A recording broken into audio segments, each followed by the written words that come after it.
Corona की तीसरी लहर की आशंका के बीच बिहार में फिलहाल वायरल फीवर और फ्लू अपना कहर बरपा रहा है। बीमारी की वजह से रोजाना ये आंकड़ा बढ़ता जा रहा है। बीमारी के बढ़ते खतरे को देखते हुए पहले से ही बिहार में बेहतर चिकित्सा इंतजाम किए जाने की सलाह दी गई थी, ताकि दूसरी लहर की तरह मौत का डरावना रूप न देखने को मिले। लेकिन इसके बावजूद उत्तर बिहार के सबसे बड़े सरकारी अस्पताल डीएमसीएच में शिशु रोग विभाग और एनआईसीयू में बेड पूरी तरह से भरे हुए हैं। सरकार बेहतर स्वास्थ्य व्यवस्था के लिए भले ही करोड़ों रुपए खर्च कर रही हो, लेकिन इसका कुछ खास असर नहीं दिख रहा है। स्थिति इतनी खराब है कि एक बेड पर 3 बच्चों का इलाज किया जा रहा है। इतना ही नहीं, अगर भीड़ अधिक हो जाए तो एक ही बेड पर 4 बच्चों का इलाज भी हो रहा है। वहीं बेड न मिलने की स्थिति में कई परिजन अपने बीमार बच्चों को जमीन पर लिटाकर उनका इलाज करा रहे हैं, जिसकी वजह से बच्चों के साथ आए उनके परिजन डरे हुए हैं। इन्हीं हालातों की वजह से यहां भर्ती बीमार बच्चों का इलाज ठीक से नहीं हो पा रहा है। वायरल बुखार से बीमार एक बच्चे का इलाज कराने आए मोहम्मद सलाउद्दीन ने बातचीत में बताया कि 2 दिनों तक बेड के इंतजार में वो अपने बच्चों को जमीन पर लिटाकर इलाज करवाते रहे। उसके बाद जब बेड मिला तो उसमें एक बेड पर 3 से 4 बच्चों को शेयर कर दिया गया।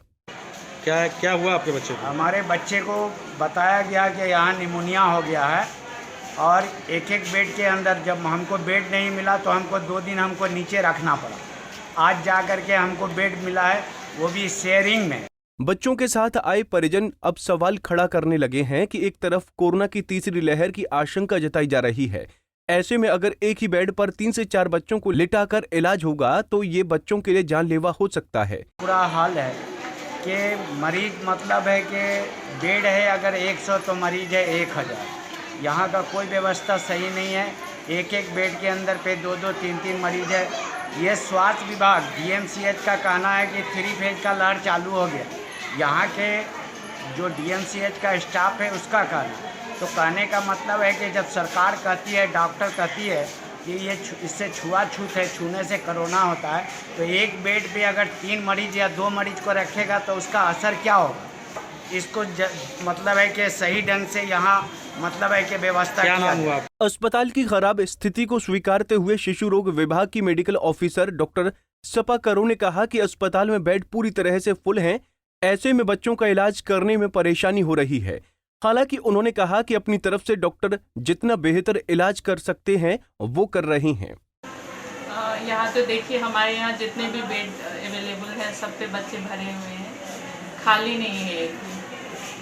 तो मरीज काफ़ी संख्या में आ रहे हैं तो हमें उन्हें मतलब कि उन्हें मैनेज करना मुश्किल हो रहा है। बेड कम पड़ जा रहे हैं, जिस हिसाब से मरीज आ रहे हैं हमारे पास, तो उस हिसाब से बेड कम पड़ रहे हैं। पूरे भरे हुए हैं बेड। किस तरह की बीमारियां ज़्यादा आपके सामने आ रही हैं? अभी तो फ्लू जो है चला हुआ है बिहार में, फ्लू वायरल फीवर, तो ज़्यादा उसके ही मरीज आते हैं। और बाकी जो नियोनेटल केस हैं, नियोनेटल प्रॉब्लम्स है, वो रहते हैं हमारे यहाँ एसएनसीयू। बता दें कि बिहार में वायरल फीवर और फ्लू के बढ़ते मामलों से हड़कंप मचा हुआ है। बच्चों में तेज बुखार, खांसी और सांस फूलने की शिकायत सामने आ रही हैं। बच्चों में ये शिकायत मौसम में हो रहे बदलाव की वजह से मानी जा रही हैं। इसीलिए कोशिश करें ज्यादा से ज्यादा सफाई का ख्याल रखें। दरभंगा से सुनील भारती की रिपोर्ट।